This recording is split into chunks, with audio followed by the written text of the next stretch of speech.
Hello నమస్తే. Welcome to our YouTube channel. ఈరోజు నేను మీకైతే పొగాకు సాగు గురించి వివరించడం జరుగుతుంది. ఈ పంటను స్టార్టింగ్ నుంచి ఎండింగ్ వరకు ఎలా ప్రాసెసింగ్ ఉంటది? ఈ ఆకును దేని కొరకు ఉపయోగిస్తారు? అసలు ఈ ప్రాసెసింగ్ ఎలా ఉంటది? అనేదైతే ఈ వీడియోలో మీకు పూర్తిగా అయితే వివరించడం జరుగుతుంది. అలాగే ఇతర దేశాల్లో అయితే ఈ పంటను ఎక్కువగా పండించడం జరుగుతుంది. ఇంకా లేట్ చేయడం ఎందుకు? మన ఛానల్ సబ్స్క్రైబ్ చేయడం మాత్రం మర్చిపోకండి. పొలంలో విత్తనాలు చల్లిన తర్వాత కొన్ని రోజులకైతే ఇలా నారుగా ఏర్పడటం జరుగుతుంది. ఈ మొక్క లేతగా ఉన్నప్పుడే పీకిచ్చేసి వ్యవసాయం చేసిన పొలంలో అయితే ఇలా వాటర్ ద్వారా తడుపుకుంటూ మనమైతే మొక్కలు అయితే నాటించడం జరుగుతుంది. ఇలా మొక్కలు నాటిన తర్వాత కొన్ని రోజులకి అవి మొక్క నిలబడి ఉంటే బతికినట్టను మనమైతే నిర్ధారణ చేసుకోవచ్చు. కొన్ని రోజులైతే ఒక 2, 3 వ్యవసాయాలు అయితే ఇలా చేయటం జరుగుతుంది. ఈ వ్యవసాయాలు చేసిన తర్వాత మనకి పంట అయితే ఇలా 3 నెలలకైతే వస్తుంది. ఈ 3 నెలల సమయంలో పంట అనేది ఎదగటం అయితే జరుగుతూ ఉంటుంది. ఈ పంట పైన చాలా ఫ్లవర్స్ అయితే కనిపిస్తున్నాయి కదా! ఈ ఫ్లవర్స్ చిన్నప్పుడే కొన్ని కట్ చేస్తే ఈ ఆకైతే ఇంకా పెద్ద సైజులో సాగటం అయితే జరుగుతుంది. సో, దీనివల్ల అయితే మనకు పంట కూడా మంచి దిగుబడి అయితే వస్తుంది. ఈ పొగాకు మొక్కలు ఎదిగే కొద్దీ కొన్ని ఆకులైతే పంటకు రావటం జరుగుతుంది. ఈ పంటకొచ్చిన ఆకునైతే మనం కట్ చేసి ఈ పొగాకు ప్రాసెసింగ్ అయితే చేయటం జరుగుతుంది. చూసారు కదా ఇక్కడ చెట్లు కనిపిస్తున్న విధంగా. సో, పైన ఒక కలరు, కింద ఒక కలర్ కనిపిస్తున్నాయి కదా! ఈ పంటకొచ్చిన ఆకునైతే మేమైతే కట్ చేసి ప్రాసెసింగ్ అయితే చేస్తాము. చూసారు కదా! ఆ పంటకొచ్చిన ఆకుల వరకు మేము ఎలా కట్ చేస్తున్నామో, కట్ చేసి తర్వాత ప్రాసెసింగ్ కూడా చేస్తాము. చూడండి. ఆ ఆకుకి, ఈ ఆకు చాలా డిఫరెంట్ ఉంటది. చూసారా? పంటకొచ్చిన ఆకుని కట్ చేస్తున్నాం మేమైతే. ఇలా కట్ చేసిన ఆకును మేమైతే చిన్న చిన్న మోపులుగా కట్టుకొని, నీడగా ఉన్న ప్లేస్‌లోకైతే తీసుకెళ్ళి అక్కడైతే మనం ఒక పరచటం అయితే జరుగుతుంది. సో, ఇలాగే ఎండలో వదిలేస్తే ఈ ఆకులు నల్లగా రావటం జరుగుతుంది. కమిలిపోతుంది. దీనివల్ల కలర్ చేంజ్ అయ్యిద్ది. ఈ కలర్ చేంజ్ అవ్వడం వల్ల క్వాలిటీ పోతుంది. క్వాలిటీ పోవటం వల్ల మనకి రేట్ అనేది లేకుండా పోతుంది. కాబట్టి వీలైనంత వరకు ఈ పంటకొచ్చిన ఆకును ఎంత కేర్‌ఫుల్‌గా మనం చేసుకుంటే మనకు అంత లాభం గూడా ఉంటుంది. అలాగే అంతే ధర కూడా పలుకుతుంది. కాబట్టి కేర్‌ఫుల్‌గా ఈ పంటకొచ్చిన ఆకును మనమైతే తీసుకొచ్చి ఇలా నీడన పెట్టుకొని కేర్‌ఫుల్‌గా ఉంచుకుంటే ఈ ఆకు 2 రోజుల వరకు పాడవకుండా అయితే ఉంటుంది.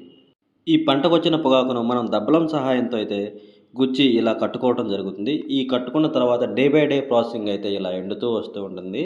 చూస్తున్నారు కదా! ఫస్ట్ డే ఎలా ఉందో, సెకండ్ డే ఎలా ఉంది. ఇలా డే బై డే చేంజ్ అయ్యే అయితే ఆకైతే ఇలా చేంజ్ అవ్వడం జరుగుతుంది. ఫైనల్‌గా పూర్తిగా అయితే ఆకైతే ఇలా ఎండిపోవటం జరుగుతుంది. ఎండిపోయిన తర్వాత దమ్ముకొస్తది. దమ్ముకొచ్చిన తర్వాత మనమైతే చెక్కులైతే తొక్కడం జరుగుతుంది. మనం అనుకున్నంత ఈజీ అయితే కాదు. ఈ పొగాకు పంట చాలా కష్టం.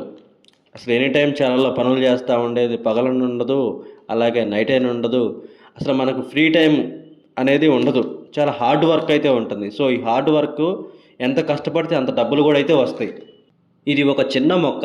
ఈ ఆకు నుండి పొగ విడుదలవుతుంది. అందువల్ల దీనికి పొగాకు అని పేరు వచ్చింది. ఇది సొలనేసి కుటుంబానికి చెందినది. దీని ఆకుల నుండి సిగరెట్టు అండ్ చుట్టలు తయారు చేస్తారు. అలాగే కొన్ని రకాల తాంబూలాలు కూడా దీన్ని ఉపయోగిస్తారు. చాలా కాలం క్రితం అమెరికాలో దీన్ని వైద్యానికి ప్రజలకు కూడా ఉపయోగించేవారు. కొన్ని రకాల మత్తుకు కూడా వీటిని ఉపయోగించేవారు. దీనివల్ల దక్షిణ అమెరికాలో చాలా వరకు పొగాకు ఉత్పత్తి మీదే ఆధారపడేవాళ్ళు. ఈ పొగాకు సాగులో చెట్టు పక్కనే ఒక డిఫరెంట్ మొక్క అయితే కనిపిస్తుంది కదా! అసలు ఆ మొక్క ఏంటో తెలుసా మీకు? మనుషులకి మొలలు ఎలా వస్తాయో అలాగే మొక్కలకు కూడా మొలలు వస్తూ ఉంటాయి. దీనివల్ల మొక్క ఎదుగుదల అనేది ఉండదు. ఆకు అనేది క్వాలిటీ ఉండదు. ఆకు పెరగటం ఉండదు. చెట్టు కూడా పెరగటం ఉండదు. అలాగే చిన్న చెట్టుగానే ఉంచేస్తుంది. కాబట్టి పంట పొలాల్లో ప్రతి ఒక్క రైతు ఇలాంటి మొలలనే మొక్కలు గాని ఉంటే పీకేసేయండి. దీనివల్ల మీ పంటకైతే నష్టం అయితే జరుగుతుంది. కాబట్టి చేను పంటకొచ్చేటప్పుడు, చేను ఎదుగుదలలో ఉండేటప్పుడు మీ పొలం అయితే ఒకసారి చెక్ చేసుకుంటూ ఉండండి. చెక్ చేసుకోవడం వల్లే మీ పంట అయితే మంచి సాగుబడి వస్తది, దిగుబడి వస్తుంది.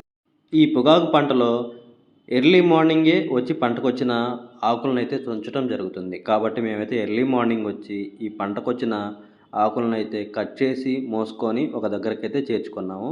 సో, ఫైనల్‌గా టైం వచ్చేసరికి 9:30 అలా అయితే అయింది. కాబట్టి మేము ఇంకా ఫుడ్ తినలేదు కాబట్టి ఇప్పుడే నేనైతే బ్రష్ చేయడం మొదలుపెట్టా. ఆరోగ్యానికి వేప పుల్ల అనేది చాలా మంచిది కాబట్టి నేనైతే పంట పొలానికి ఎప్పుడొచ్చినా వేప పుల్లతోనే మొహం అయితే కడుగుతాను.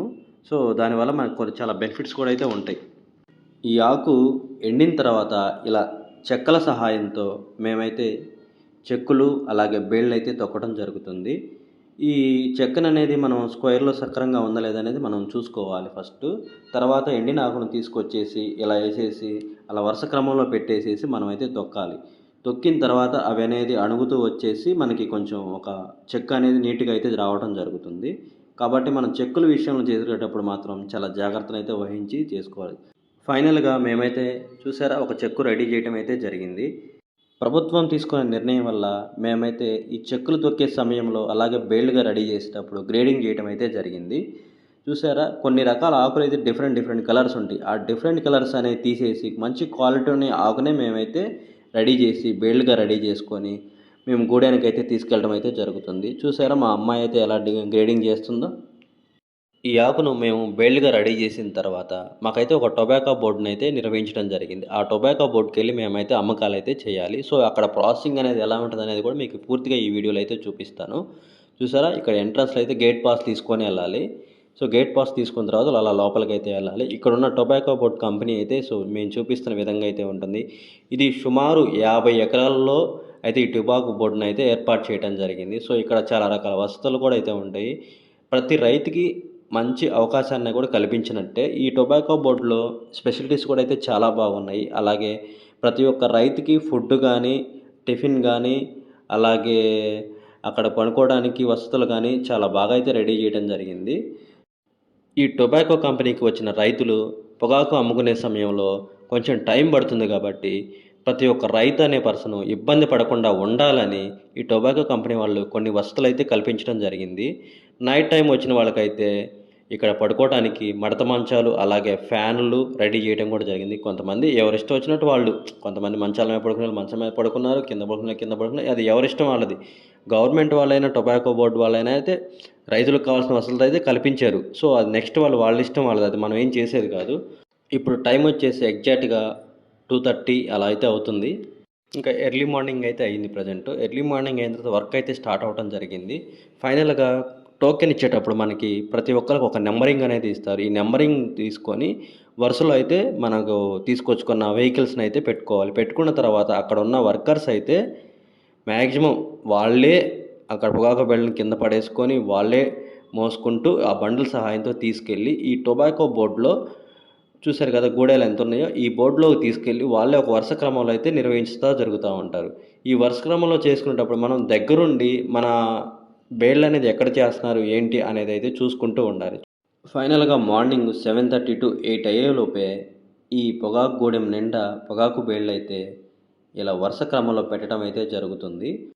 ఈ టొబాకో బోర్డు పంట పండించిన ప్రతి ఒక్క రైతైతే ఇలా బోర్డు దగ్గరికి తీసుకొచ్చుకున్న తర్వాత ఇలా వాళ్ళ బేళ్ళనేది వరుస క్రమంలో నిర్వహించడం అయితే జరుగుతుంది. ఇలా చేసిన తర్వాత అది కొనుగోలు చేయటం అయితే జరుగుతుంది. దీనికి ముందు కూడా కొన్ని ప్రాసెసింగ్ కూడా ఉంటుంది. చూస్తున్నారా ఇక్కడ చెక్కులు చూస్తేనే ముద్దొస్తుంది. కాటా చూస్తే ఏడుపొస్తుంది. గవర్నమెంట్ కొన్ని నిర్ణయాలు తీసుకోవడం వల్ల రైతులైతే కొంతమేరగా బాధపడుతున్నారు. కొంతమేరగా నష్టపోతున్నారు. చాలామంది ఇబ్బందులు పడుతూనే ఉన్నారు. రైతులు టొబాకో బోర్డ్‌కి తీసుకొచ్చిన బేళ్లను ఇలా వరుస క్రమంలో పేర్చిన తర్వాత రైతు ఎంట్రన్స్ అయ్యేటప్పుడు మనకొక గేట్ పాస్ అయితే ఇస్తారు. ఈ గేట్ పాస్‌ను ఎవరి పొగాకు బేళ్ళ మీద వాళ్ళైతే ఇలా పెట్టుకొని వెయిట్ చేస్తూ ఉంటారు. నెక్స్ట్ ప్రతి ఒక్క రైతుకి ఒక క్యూఆర్ కోడ్ అనే ఒక కార్డ్ అయితే ఇస్తారు. ఎన్ని చెక్కులు ఉంటే అన్ని కార్డులు అయితే ఇస్తారు. ఆ కార్డు మీద ప్రతి ఒక్క రైతు డీటెయిల్స్ అయితే పూర్తిగా ఉండటం అయితే జరుగుతుంది. రైతులు తీసుకొచ్చిన చెక్కుల మీద అయితే ఎన్ని చెక్కులు తీసుకొస్తారో అన్ని కార్డులు పెడతారు కదా! ఈ కార్డుల మీద అయితే ఇలా క్యూఆర్ స్కాన్‌తో అయితే స్కాన్ చేయడం జరుగుతుంది. స్కాన్ చేసేటప్పుడు రైతులు ఎన్ని చెక్కులు తీసుకొచ్చారు, వాళ్ళయి ఎన్ని ఉన్నాయనేది ప్రతి ఒక్క చెక్కు మీద ఒక కార్డ్ అయితే నిర్వహించడం జరిగిద్ది. తర్వాత కొనుగోలు చేసేటప్పుడు చాలా ఈజీగా అయితే ఉంటుంది. సో, దీనివల్ల ప్రతి ఒక్క రైతులు తీసుకొచ్చే చెక్కులు గానీ, బేళ్ళు గానీ మిస్ కాకుండా కూడా ఉంటుంది. ఈ టొబాకో బోర్డ్‌కి కొన్ని వేల చెక్కులొస్తాయి కాబట్టి ప్రతి ఒక్క రైతు చెక్ అనేది మిస్ కాకుండా ఉంటుంది. ఇలా స్కాన్ చేసిన తర్వాత చెక్కుల మీద నంబరింగ్ ఏయటం అయితే జరుగుతుంది. ఆ తర్వాత నెక్స్ట్ వచ్చేసరికి ప్రతి ఒక్క రైతుకైతే ఒక బ్రేక్‌ఫాస్ట్ టోకెన్ అయితే ఇవ్వడం జరుగుతుంది. అలాగే మీల్స్ టోకెన్ కూడా ప్రొవైడ్ చేయడం జరుగుతుంది. ఫ్రీ ఇది మాత్రం. ఈ టొబాకో బోర్డ్‌లో క్యాంటీన్ చెప్పాను గదా! ఈ క్యాంటీన్‌లోనే మీల్స్ గానీ, అలాగే బ్రేక్‌ఫాస్ట్ గానీ ప్రతి ఒక్క రైతుకైతే ప్రొవైడ్ చేయడం జరుగుతుంది. ఫైనల్‌గా ఈ టొబాకో ఆకులను కొన్ని రకాల పరిశ్రమలతో ప్రాసెసింగ్ చేసి వీటిని మెత్తటి పొడిలాగా రెడీ చేసి ఇలా బీడీలనైతే రెడీ చేయడం జరుగుతుంది. అలాగే సిగరెట్ల తయారీ కోసం ఈ మిషన్ సహాయంతో వాటిని చిన్న పొడిలాగా తయారు చేసి ఇలా మిషన్ ద్వారా సిగరెట్లు అయితే రెడీ చేసి మన బయట షాపులకైతే ప్రొవైడ్ చేయడం జరుగుతుంది. Thank you. బాయ్.